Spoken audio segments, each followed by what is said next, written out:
नमस्कार मित्रों, मैं नवीन कश्यप आपका एक बार फिर से स्वागत करता है हमारे चैनल कश्यप अध्ययन केंद्र में।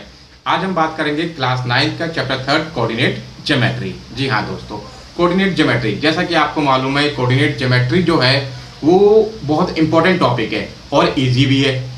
इंपॉर्टेंट इसलिए है क्योंकि इसका यूज जो है वो 10th क्लास में भी होता है, 11th में भी होता है और हायर क्लासों में भी जब हम पढ़ते हैं तो उसका यूज होता रहता है। तो इसलिए इस टॉपिक को बहुत इंपॉर्टेंट कहा जाए और इजी इसलिए है क्योंकि अगर आपने एक बार समझ में आ गया तो आगे आपके गलती होने के चांस नहीं होंगे। तो आप इस वीडियो को देखते रहिए और एक एक टॉपिक को ध्यान से सुनिए, क्योंकि अगर ये आपको समझ में आ गया तो आगे के 10th के या फिर और 11th हायर क्लासेस में जो भी कोऑर्डिनेट ज्योमेट्री का चैप्टर आएगा उसे आप आसानी से समझ लेंगे। तो कोऑर्डिनेट ज्योमेट्री की बात करते हैं। कोऑर्डिनेट ज्योमेट्री दो वर्ड से मिलकर बना है, एक कोऑर्डिनेट और दूसरा ज्योमेट्री। सबसे पहले हम बात करते हैं ज्योमेट्री की। ज्योमेट्री जिसे हमने पहले से सुना हुआ है, ज्योमेट्री आपने जानते हैं कि ज्योमेट्री में हम शेप्स की बात करते हैं, यानी कि मैथमेटिक्स की एक ब्रांच है जिसमें हम शेप्स की बात करते हैं। अभी जो शेप बनाई जाती है, जैसे देखा होगा हम लोग कॉपी वगैरह पर एक शेप बनाते थे, कई रेक्टेंगल, ट्रायंगल, पैरेललोग्राम, ट्रेपेजियम, ऐसे कई तरीके की शेप्स का बात करते थे। तो इन शेप्स को ही बनाना हमारा क्या कहलाता है, ज्योमेट्री। अब बात आते हैं कोऑर्डिनेट। कोऑर्डिनेट मतलब होता है, हिंदी में अगर इसकी बात कहें तो इसका मतलब होता है निर्देशांक, यानी कि दो ऑब्जेक्ट या दो पीपल्स के बीच में एक कोऑर्डिनेट स्थापित करना, मतलब समन्वय स्थापित करना हमारा कहलाता है कोऑर्डिनेट। लेकिन यहाँ मैथ्स में इसका कैसे यूज होता है, ये कहाँ यूज करा जाता है, इसके बारे में बात करते हैं। सबसे पहले सिंपल सा एक एग्जाम्पल की अगर बात करूं तो अगर मैं कहूं जैसे हम लोग कहीं जाना होता है तो गूगल मैप का इस्तेमाल करते हैं। अब गूगल मैप में हम उस एड्रेस को डालते हैं और गूगल मैप जो है हमें एक पोजीशन दिखा देता है। तो ये गूगल मैप कैसे काम करता है, आखिर कैसे पता लगा देता है कि हाँ भाई इतनी पोजीशन पे है आपका लोकेशन, या फिर आपको ऐसे ऐसे जाना है, आप पहुंच जाएंगे। यानी कि गूगल मैप भी जो हमारे अर्थ है उसका लैटिट्यूड और लॉन्गिट्यूड को मेजर करता है और एक पर्टिकुलर पोजीशन को बता सकता है। तो यानी कि ये जो पॉइंट है, ये पॉइंट को ही हम कहते हैं कोऑर्डिनेट। तो कोऑर्डिनेट ज्योमेट्री मीनिंग हमने पढ़ ली चैप्टर की। अब बात करते हैं कैसे रिप्रेजेंट करा जाता है कोऑर्डिनेट्स को। तो सबसे पहले अगर हम बेसिकली बात करें, हमने नंबर लाइन पहले पढ़ी थी। नंबर लाइन में यानी कि हम सीधी बात है एक लाइन ड्रॉ करते हैं और उसमें मिड में एक जीरो रखते हैं और फिर एक साइड में पॉजिटिव नंबर और एक साइड में नेगेटिव नंबर्स रखते हैं। अब ये जीरो, तो सबसे पहले बात है कभी भी किसी चीज को, चाहे नंबर लाइन हो या कोई भी चीज में जब हम मेजर करते हैं अगर डिस्टेंस वगैरह, तो दो पॉइंट हमें हमेशा ध्यान रखना चाहिए। एक होता है पॉइंट ऑफ रेफरेंस, ठीक है, और दूसरा होता है frame of reference. Point of reference यानी कि विदाउट पॉइंट ऑफ रेफरेंस आप कोई भी डिस्टेंस मेजर नहीं कह सकते। मैं कह दूं आपसे कितनी दूरी पे हूं, नहीं पता लगा सकते, ठीक है। या मैं कह दूं आप 5 किलोमीटर दूर पे हो, किससे 5 किलोमीटर दूर हो, मेरे से, मेरे घर से, मेरे स्कूल से, कहां से, यानी कि बिना पॉइंट ऑफ रेफरेंस के हम डिस्टेंस का मेजर नहीं कर सकते। इसी तरीके से जो नंबर लाइन होती है, नंबर लाइन में जो जीरो होता है, वो जीरो जो होता है वो होता है पॉइंट ऑफ रेफरेंस। तो अभी तक हमने पढ़ा नंबर लाइन, यानी कि नंबर लाइन में जिसमें हम केवल स्ट्रेट लाइन में कोई मूव कोई कर रही हो चीज तो उसका डिस्टेंस वगैरह या उसकी पोजीशन को हम पता लगा सकते हैं। लेकिन अगर यही बात करें हम 2 डायमेंशनल में, यानी कि किसी एक प्लेन की बात करें, प्लेन की फॉर एग्जांपल अगर मैं एग्जांपल लेता हूं, मान लो कोई फर्श है, उस फर्श पे कोई एक चींटी चल रही है और मुझे ये पता लगाना है उस चींटी की एग्जैक्ट पोजीशन क्या है, मतलब किसी टाइम पे वो रुकी हुई हो, उस टाइम पे उसकी पोजीशन क्या है, यानी कि वो कितनी दूरी पे है। तो मैं क्या करूंगा भाई, अगर मान लो एक फर्श के एक कोने पे मैं बैठा हूं, दूसरे कोने पे कोई मेरा फ्रेंड बैठा है, तो वो कहेगा 3 मीटर की दूरी पे उससे और मैं कहूंगा 4 मीटर की दूरी पे, तो एग्जैक्ट पोजीशन नहीं पता चलेगी। तो यानी कि इस एग्जैक्ट पोजीशन को पता लगाने के लिए हम जो है कार्टेशियन सिस्टम का यूज करते हैं। कार्टेशियन सिस्टम जो है वो रेने डिस्कार्ट्स ने दिया था। इसमें आप बुक्स में भी आप इसके बारे में पढ़ सकते हैं। और रेने डिस्कार्ट्स जो था, लोग उसे आलसी कहा करते थे। आलसी इसलिए कहा करते थे कि वो जो है सुबह उठ के उठता नहीं था, जल्दी उठता नहीं था, तो लोग सोचते थे ये तो बहुत आलसी है। लेकिन रेने डिस्कार्ट जो था वो सोचता था जो काम मैं उठ के करूंगा इससे अच्छा मैं लेटे लेटे भी तो कर सकता हूं। भाई मुझे अगर किसी चीज के बारे में सोचना है, किसी के बारे में बताना है या उसके बारे में एक रिजल्ट निकालना है, तो मैं क्या एक बैठे बैठे भी तो सोच सकता हूँ, लेटे लेटे भी तो सोचता है, इसलिए वो जल्दी नहीं उठता था। बाकी इसकी थ्योरी के बारे में हम डिटेल में बाद में चर्चा करेंगे। आज हम पढ़ते हैं कार्टेशियन सिस्टम।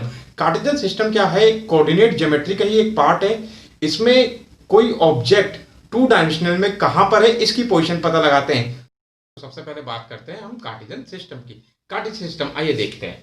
कार्टेशियन सिस्टम में 2 लाइन होती है, एक जिसे हम एक्स एक्सिस कहते हैं और सेकंड जिसे हम वाई एक्सिस कहते हैं। अगर बात करूं एक्स एक्सिस में और वाई एक्सिस, तो एक्स एक्सिस वाई एक्सिस का जो इंटरसेक्शन पॉइंट होता है, ये इस पॉइंट को हम कहते हैं ओरिजिन, या जिसे हिंदी में मूल बिंदु भी कहते हैं, और मैंने आपको बताया था पॉइंट ऑफ रेफरेंस। तो इस प्लेन में ये जो ओरिजिन है यही हमारा क्या है, पॉइंट ऑफ रेफरेंस।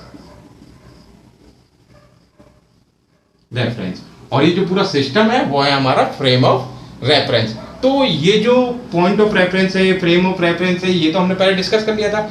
अब बात करते हैं किसी भी प्लेन में कोई पॉइंट है तो उसको कैसे लिखा जाता है। कभी सबसे पहले छोटी चीज आइए देखते हैं पॉइंट के बारे में।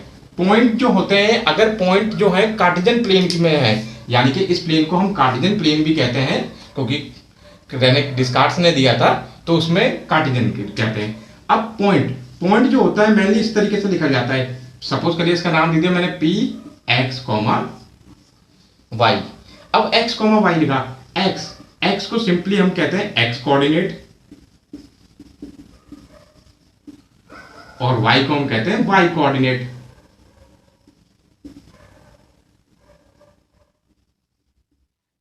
अब एक्स कोऑर्डिनेट जो होता है, यानी कि इस एक्स कोऑर्डिनेट का दूसरा नाम होता है जिसे हम कहते हैं एक्सीसा,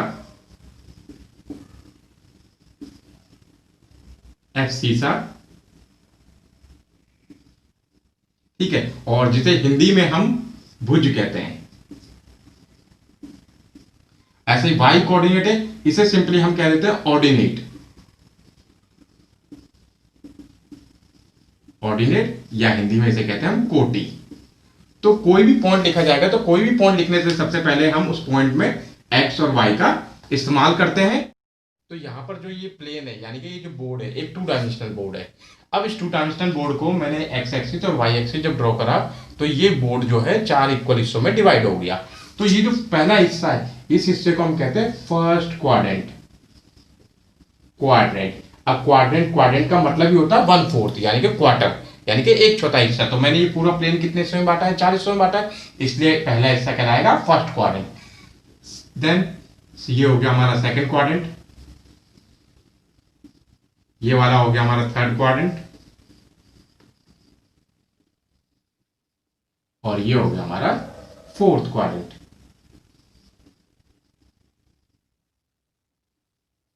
तो एक जो प्लेन है हमने इसे 4 हिस्सों में बांट दिया। अब ये कोई भी पॉइंट हो, अब जो कोई भी पॉइंट हमें दिया होगा उस पॉइंट को इन क्वाड्रेंट में से कहां पर रखा जाए ये कैसे पता लगाएंगे। अब बात करते हैं सबसे पहले फर्स्ट क्वाड्रेंट की।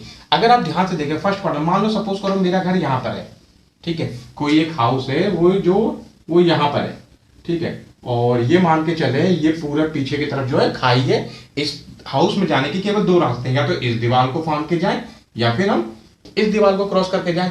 तो ध्यान से देखो, इस दीवार को क्रॉस करना तो ये दीवार किसकी है, प्लस की, और ये दीवार भी किसकी है, प्लस की, और हमें मालूम है पॉइंट लिखते हैं तो पहले हमेशा एक्स लिखते हैं और तब वाई।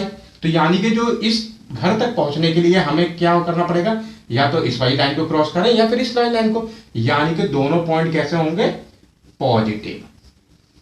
ऐसे ही अगर यही घर यहां पर होता और यहां पर पीछे तरफ खाई होती जहां से नहीं जा सकता तो इन दोनों लाइन को क्रॉस करना पड़ता।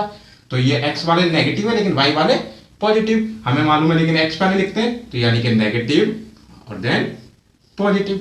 सिमिलरली इसकी बात करें तो इसमें एक्स भी नेगेटिव वाई भी नेगेटिव, तो यहां पर आएगा नेगेटिव। और फोर्थ में बात करें तो एक्स वाला पॉजिटिव है वाई नेगेटिव, तो यानी कि एक्स जो होगा वो पॉजिटिव होगा, वाई जो होगा नेगेटिव। तो यहां पर हमने ये चारों पॉइंट पढ़ लिए, यानी कि कोई भी पॉइंट जो होगा वो कैसे पता लगाएंगे।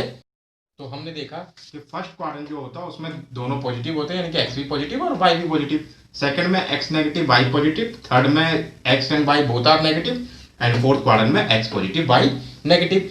अब एक पॉइंट लेते हैं और उस पॉइंट को रिप्रेजेंट करते हैं कि आखिर वो इन फ्रेम में से किस क्वाड्रेंट पे आएगा। सपोज कर लेते हैं, मैं सिंपल पहले ही एग्जांपल लेता हूं 2 और 3।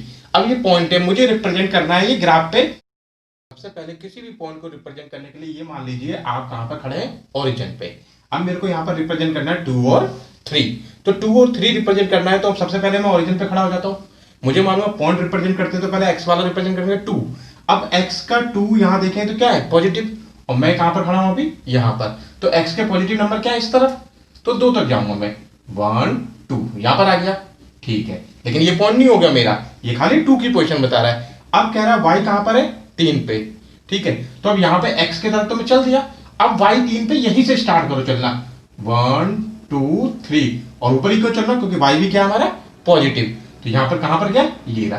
तो ये जो पोजीशन आई यानी कि इस तरीके से ये y के डिस्टेंस है x से, और ये ऐसे डिस्टेंस है, यानी कि यहां से अगर देखा जाए तो ये कितना है, 2 है। तो ये जो पॉइंट हुआ हमारा, इस पॉइंट को ही हम कहेंगे कोऑर्डिनेट, यानी कि पॉइंट हो गया 2 3 रिप्रेजेंट। इसी तरीके से आप बाकी पॉइंट भी रिप्रेजेंट कर सकते हैं, यानी कि 2 3 पॉजिटिव है तो यहां पर है, अगर इसमें नेगेटिव कर दिया जाए -2 -3 सेकंड क्वाड्रेंट में आएगा, -2 -3 थर्ड क्वाड्रेंट में, और +2 -3 फोर्थ क्वाड्रेंट में। तो इस तरीके से हम पॉइंट को रिप्रेजेंट करते हैं। अब एक क्वेश्चन और पूछा जाता है एग्जाम में कि अगर 0 आ जाए तो हमें कैसे पता चलेगा, कोई x कोऑर्डिनेट या y कोऑर्डिनेट 0 हो तो कैसे पता चलेगा।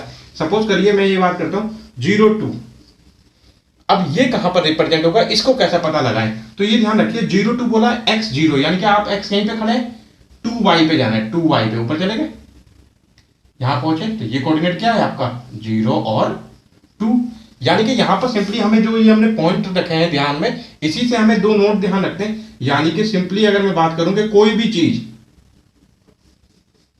अगर कोई पॉइंट इस तरीके से हो 0 और प्लस माइनस में y कोऑर्डिनेट हो कुछ भी, तो यानी कि वो पॉइंट जो है वो कहां पर लाई करेगा, y एक्सिस पे। ध्यान रखना कोऑर्डिनेट नहीं बोलेंगे, तब क्या बोलेंगे, एक्सिस पे। कई बार बच्चे सोचते हैं 0y, 0 सोचते हैं पॉजिटिव और y भी कोई होता है तो कोऑर्डिनेट का नाम देते हैं, नहीं। तरीके से जो पॉइंट अगर कोई इस फॉर्म में हो, यहां पर प्लस माइनस एक्स, यानी कि एक्स कोई भी कोऑर्डिनेट हो प्लस माइनस का, और यहां पर क्या दे रखा हो 0, तो यानी कि इसमें कोई रिप्रेजेंट करेगा, ये जो पॉइंट होगा वो भी किसी क्वाड्रेंट पे नहीं होगा, क्या होगा, एक्सिस पर। किस पॉइंट पे होगा, एक्स एक्सिस पे। तो आपको ध्यान रखने होंगे